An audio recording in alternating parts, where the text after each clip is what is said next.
Welcome to The Sovereign Thinker, where history, philosophy, and geopolitics come together. Since Trump's victory in the US election, many are speculating what will his foreign policy look like. What makes this question more complicated compared to previous presidents is the major fact that we are at a pivotal moment in human history, a moment that signals profound change not only for the United States, but for the entire globe. For many years now, a geopolitical shift has been taking place and it's picking up speed, kind of like a snowball effect. And especially since Biden came to power, it's become quite urgent and apparent in the United States. So the real question is, how will Trump handle this geopolitical shift as president? This is the context in which we have to view Trump's policies. In fact, it is the only way to view his policies going forward, as every decision he makes will be in this framework.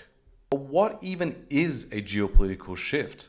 This is when the balance of power between countries change, like a reshuffling of who's in charge. And I can't stress how big of a deal this really is. These are tectonic changes that have unimaginable consequences. Usually countries rise and fall during this process. And we're not referring only to the major players, but to all countries. For example, some countries that have been stuck in the shadows for decades may suddenly see new opportunities arise, while others that have thrived in the old system or the status quo may find themselves losing ground. Like I said, it's a massive reshuffling. And by the way, geopolitical shifts aren't just about military might. It's about influence, power, and partnerships, which translates to economics, culture, and technology. And when power shifts, turbulence usually follows. Wars, conflicts, chaos, it's all part of the package. So power is spreading out, and Russia and China are leading the charge in challenging US supremacy. Through organizations like BRICS, new partnerships are being formed and new agreements are being signed. Russia and China, as well as others, are forming a new world order, ergo, a geopolitical shift. So, will Trump accept a world where the US is forced to share influence with multiple countries, or will he fight to keep the US as the global hegemon? Let's first start by looking at Trump's track record, his first term as president, and what did he really do? When Trump ran for president, his America First slogan made it seem like he wanted the US to take a step back from global affairs, but his actions actually tell a different story. Firstly, let's talk about NATO.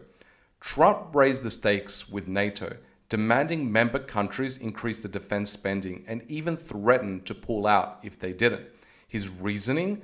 They aren't paying their fair share. But beneath the surface, his real aim was to pressure allies into spending more, and specifically on US-made weapons, thereby bolstering America's global influence through NATO. Was this uniquely Trump though? Not really. Obama had already begun pushing NATO members in 2014 to hit the 2% of GDP defense spending target. What set Trump apart was his rhetoric. Instead of using the typical liberal spiel about shared values and collective goals and what have you, he simply took a blunt transactional stance. You pay up or you're on your own. And in the end, his actions were consistent though with the long-standing US objectives, and it didn't represent any major departure from the norm. And since I mentioned NATO, let's just stick to the same neighborhood. Let's now move on to Russia. Critics often claim Trump was too lenient on Russia, but the facts again suggest otherwise. Trump provided increased military aid to Ukraine and imposed even more sanctions on Russia than Obama did, essentially continuing the long-established US strategy of containing Russian influence. Some might argue, though, that he only took these actions to counter the political pressure that arose from Russiagate. But regardless of his motives, it's actually irrelevant. His presidency aligned closely with America's long-standing objectives in keeping Russia in check.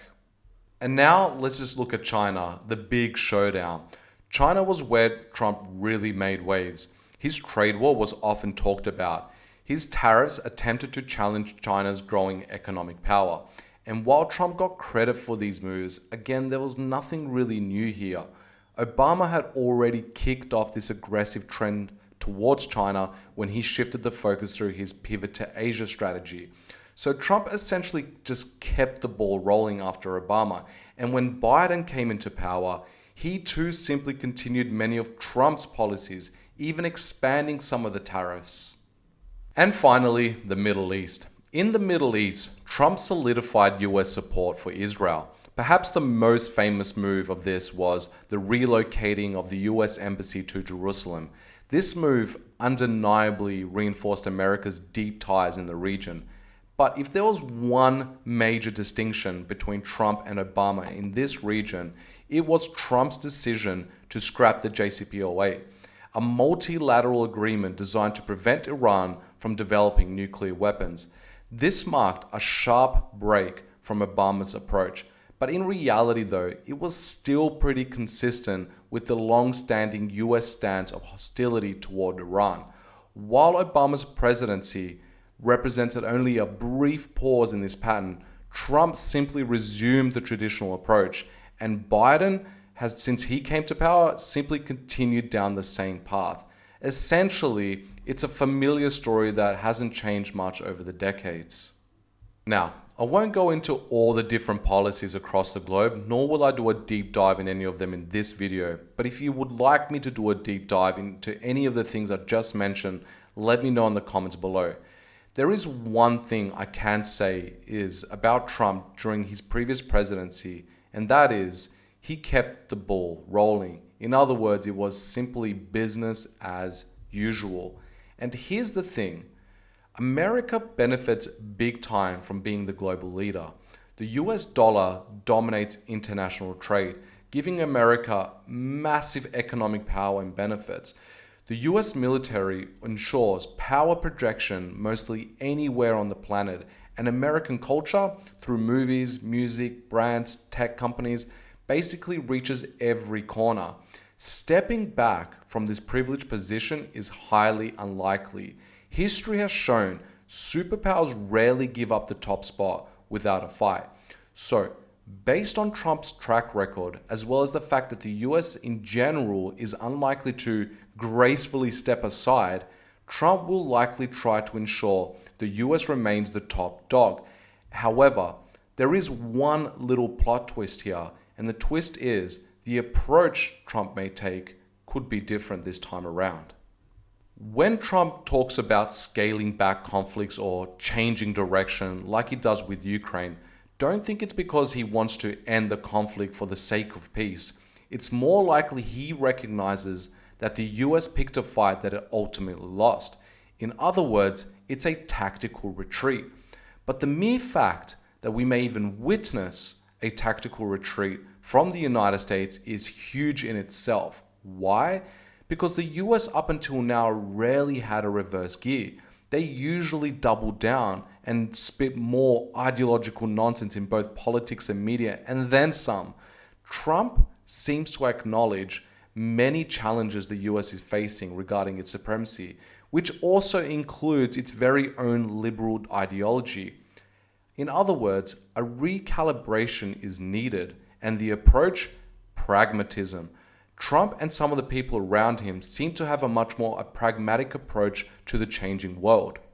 So his second term is likely to be different from his first, with a stronger mandate that he has this time around and a movement that seems to cut across traditional party lines.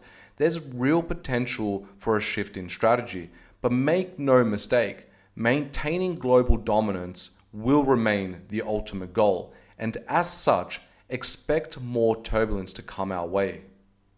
Let me just remind you, Trump hasn't indicated that he's prepared to sit down with the other major players, specifically China, to discuss in what ways they can negotiate the new world order. Negotiating this would be the most peaceful and smoothest way to reset things and start fresh. It would essentially be beneficial for all. Instead, Trump's rhetoric has been to expand tariffs and continue antagonizing China. His attitude has been pretty much hostile to all of America's rivals. He may, say that he wants to end Project Ukraine, but the Russians have clearly outlined what they want. What they want is the recognition of the 5 oblasts and permanent neutrality for Ukraine. This will be rather hard for Trump to accept. So, the geopolitical landscape is shifting, and Trump's potential second term could mark a critical moment in how the US responds to these changes. While his first term largely continued long-standing US policies, the mounting challenges of maintaining global dominance in a world that's going through a geopolitical shift may force a shift in strategy. Trump's approach, shaped by pragmatism and a recognition of America's internal and external challenges, could signal a recalibration, but the end game remains unchanged, that is, retaining US supremacy. So what do you guys think? Will Trump's second term be any different, or will it just be a louder version of the same old playbook? One thing's for sure, the world is not slowing down, and neither is America. Thank you for listening, and make sure you like and subscribe. Let me know if you have any questions or would like me to expand on anything I mentioned in the video. Have a good one, guys.